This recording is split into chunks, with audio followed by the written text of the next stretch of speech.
हर हर महादेव। देवों के देव महादेव जी के चरण में प्रणाम करती हूँ, मेरा प्रणाम स्वीकार हो। माता गौरा पार्वती के चरण में प्रणाम करती हूँ, मेरा प्रणाम स्वीकार हो। गणपति ललन माँ के चरण में प्रणाम करती हूँ, मेरा प्रणाम स्वीकार हो। सब देवी देवताओं के चरण में प्रणाम करती हूँ, मेरा प्रणाम स्वीकार हो। सब गुरु भाई बहनों के चरण में प्रणाम करती हूँ, मेरा प्रणाम स्वीकार हो। गुरु भाई बहन, मैं कथा सुनाने जा रही हूँ, इस कथा को पूरा सुनिए और रहस्य जानिए, आधी नहीं। आधी सुनने में शिव गुरु का अपमान होती है और पूरा सुनने में ज्ञान होती है, इसलिए कथा को पूरा सुनिए और रहस्य जानिए। हर हर महादेव, घर घर महादेव। गुरु भाई बहन, एक गांव में एक बुढ़िया रहती थी।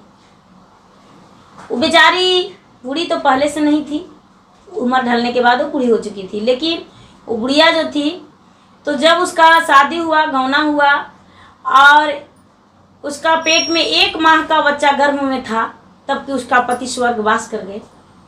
वो बेचारी विधवा हो चुकी थी और अपना जीवन व्यतीत करते ही रही उस पेट में बच्चे के याद में। जब 9वां महीना के बाद उसका एक सुंदर पुत्र पैदा लिया, तो उसका हिम्मत हो गया कि मेरा एक पुत्र पैदा लिया है, इसी के सहारे जी लेंगे। लेकिन गुरु भाई बहन, 9वां महीना के बाद पुत्र पैदा लिया, उसको पोसने पालने में बुढ़िया का बहुत मेहनत लगा। वो बेचारी बहुत मेहनत से अपने बच्चे को पोसी पाली। बेटा बड़ा हो गया, और जब बेटा बड़ा हो गया तो उसको लगा क्या मेरा जो बेटा है इसको विवाह कर देते तो कितना अच्छा रहता, विवाह कर देंगे तो बहुत अच्छा रहेगा, मेरा घर में बहू आ जाएगी, मेरा काम करेगी, मेरा हाथ बटाएगी और मेरा दुख दर्द उसी में सब कुछ खत्म हो जाएगा, मेरा आराम करने का समय आ गया है। हम तो भोलेनाथ के भक्त हैं, क्यों ना हम बहू बेटे को शादी कर दें और भक्ति में ही अब ज़्यादा दिन बितावें, क्योंकि काम में व्यस्त रह के भगवान को भजन भक्ति कम किए हैं। पता नहीं क्या किए थे, कौन कर्मों में चुप था कि मेरा जो समय था इतना गलत गया और भगवान ने मुझे इतना भारी सजा दिए कि अकेला ही जिंदगी बिताना पड़ा। एक बच्चे जब हुआ तो उसके साथ जिंदगी बिताए, लेकिन भगवान भोलेनाथ मेरा बेटे को रक्षा करना, वो बेचारी यही मनाती रही। गुरु भाई बहना, जब बेटा बड़ा हो गया तो बेचारी अच्छे लड़की ढूंढकर बेटा को शादी कर दी। बेटा को शादी कर दी, घर में बहू आ गई। घर में जब बहू आ गई तो बुढ़िया के लगा कि हाँ बहुत सुंदर बहू है। बेचारी बुढ़िया सुबह शाम मंदिर चल जाती थी, शाम में सांझ दिखाने और सुबह में पूजा करने। प्रतिदिन उसको बहू को लगता था कि ये बुढ़िया तो निकम्मा नकारा है, बुढ़िया तो कुछ करती ही नहीं है, भगवान को सिर्फ भजन ही पूजा करती है, क्यों ना हम इसको अपने रास्ते से हटा दें। 2, 4, 6 महीना बीता।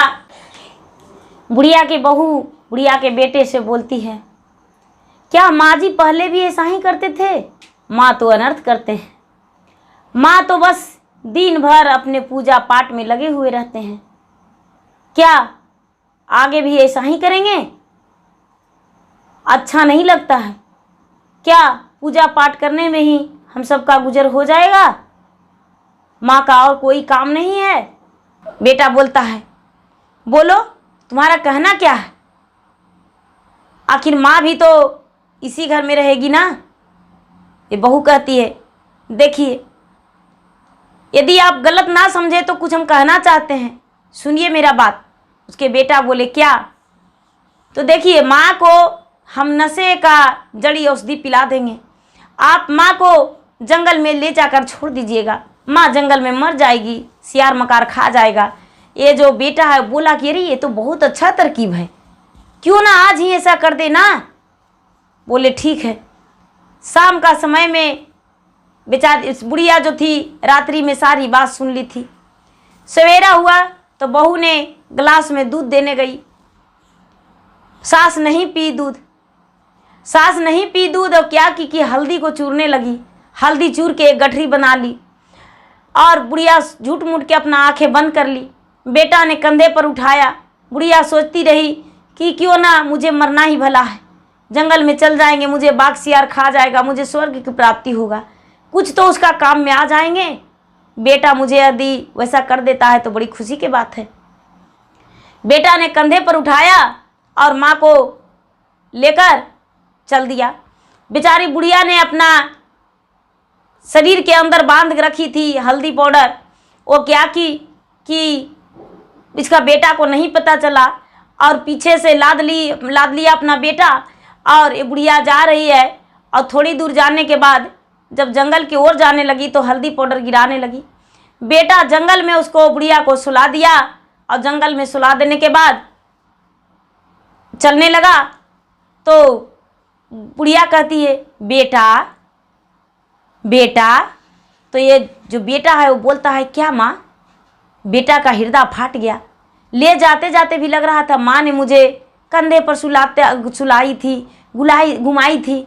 आज माँ को हम जंगल ले जा रहे हैं, लेकिन निर्दयी बेटा कुपूत बेटा उसका थोड़ा भी माया दया नहीं लगा और जंगल में ले जाकर छोड़ दिया।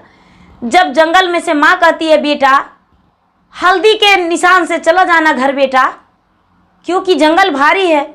यदि तूने भटक गया तो बहू क्या करेगी। अरे हम तो बूढ़ी हैं बेटा, मेरा भला क्या है कीमत। मुझे तो ऐसे भी बाघ सियार भोजन करेगा तो उसका पेट भरेगा। जाओ बेटा अच्छा से रहना। बेटा जो था उसका कलेजा कांप गया माँ के बोली सुनकर। माँ को जाके गले से लगा लिया और गोदी उठाकर अपना घर लेकर आ गया। पत्नी बोली आपने माँ को जंगल छोड़ने गए और फिर लौटा कर लेकर आए। पत्नी को 2 तमाचा उसका बेटे ने धर दिया और बोला माँ के बारे में कुछ मत कहो, मेरी माँ है, मुझे बहुत दुख से पाली है। और माँ के अपने यहाँ तो बेचारा सेवा करने लगा। वो जो बहू थी, बहू खड़ूस बहू के कारण बेटा भी कुछ गलत सोच लिया था, लेकिन बेटा ममता के कारण अपने माँ को वापस घर ले आया। तो गुरु भाई बहना मेरा वीडियो अच्छा लगे तो इसे लाइक कीजिए, शेयर कीजिए, सब्सक्राइब कीजिए। धन्यवाद। हर हर महादेव, घर घर महादेव।